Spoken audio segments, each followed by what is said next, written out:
Back to This Week in Louisiana Politics. I am joined in studio by Secretary of State Nancy Landry. Thank you so much for coming on the show. Thank you for having me. I appreciate it. So Secretary Landry is in charge of all of the state's elections, so she's been very busy. I feel like we just did a really big election. We did. But we have a couple of elections coming up. We had a very big, successful presidential election. Everything went very smoothly.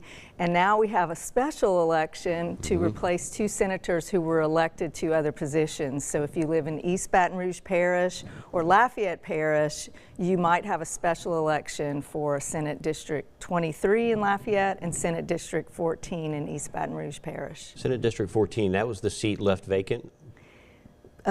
Senator Cleo Fields got elected to Congress, and so his seat is now vacant, and Senator Jean-Paul Cusson got elected to the Public Service Commission, and so his seat is vacant.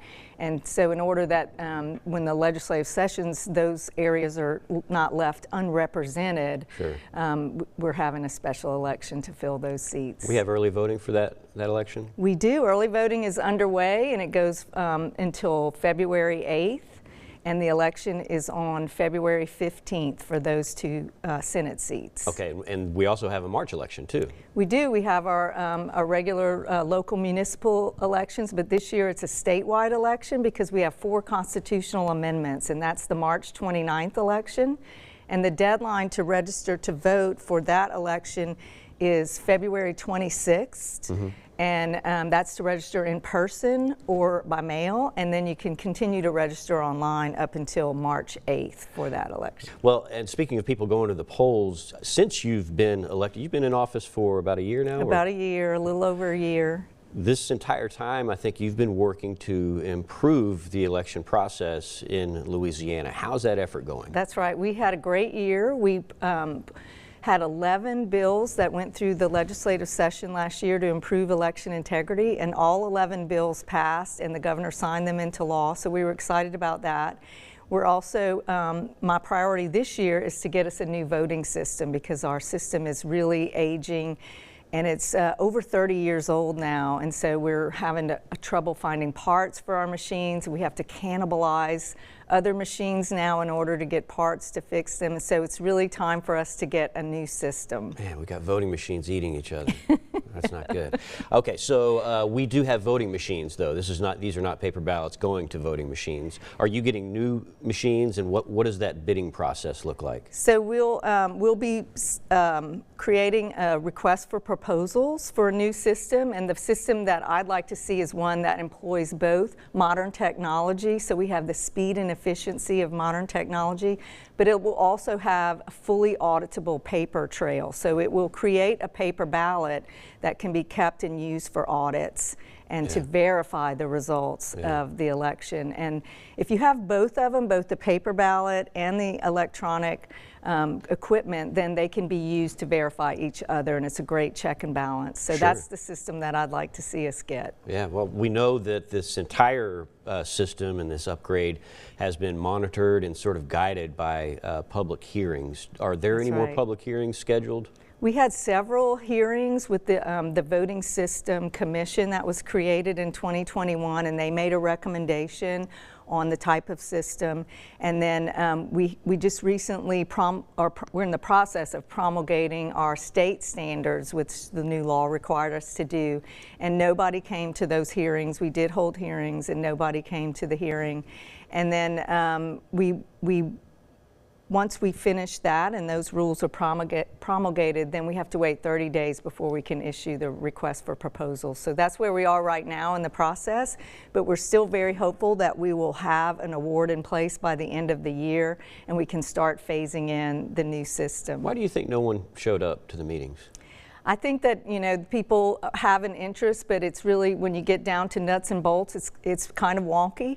And so, you know, it's something people are interested in the big picture, but when they read the rules, it's, you know, it's not something that, you know, most people are interested in that much detail about it. It's kind of in the weeds for a lot of people. It is very much in the weeds. I just want to pull the lever and vote for who I'm going to vote for. You had mentioned a little bit of this, but I'm just asking for a little clarification. Is the paper component a hand-counted ballot, or it's the voter receipt, correct?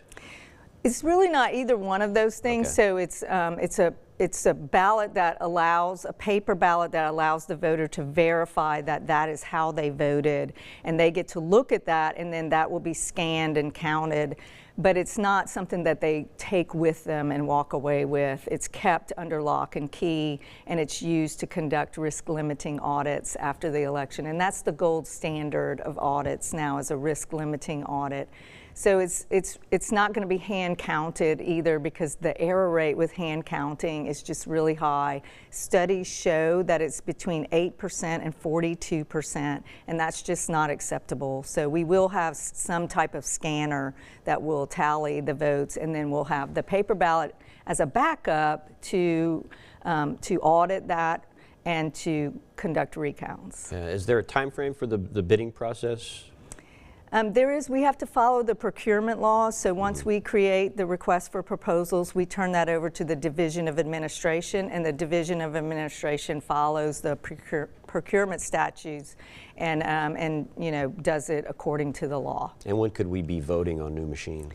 It'll be a while, because once we have an award in place, we will have to phase in the new system. So we'll start with a couple of small parishes, medium parishes, and large parishes, and kind of, work out any of the kinks in it before we expand it to the rest of the state. So if you're in one of those pilot parishes, you may be voting on it in 2026, we hope. If you're not in a pilot parish, it'll likely be the year or two after that. Okay, well, we know you're going to be busy in the next few weeks, so good luck to you. Hope the elections go smoothly for February and March. Thank you. Thank you so much. Thank you. And I want to remind your voters, I want to remind your viewers, if they want to find their sample ballot, they can do that at govote.com. That's GEAUX vote.com, or on our award-winning mobile app, GoVote. The GoVote app. And I can attest to that app. It is a very good app, and it's very user-friendly. It is. It's very easy to use, and you can see your sample ballot and find out where to vote in the app. Absolutely. So, thank you so much. Secretary of State Nancy Landry, you bet. Thank you so much. Stay with us. We'll be right back with more This Week in Louisiana Politics.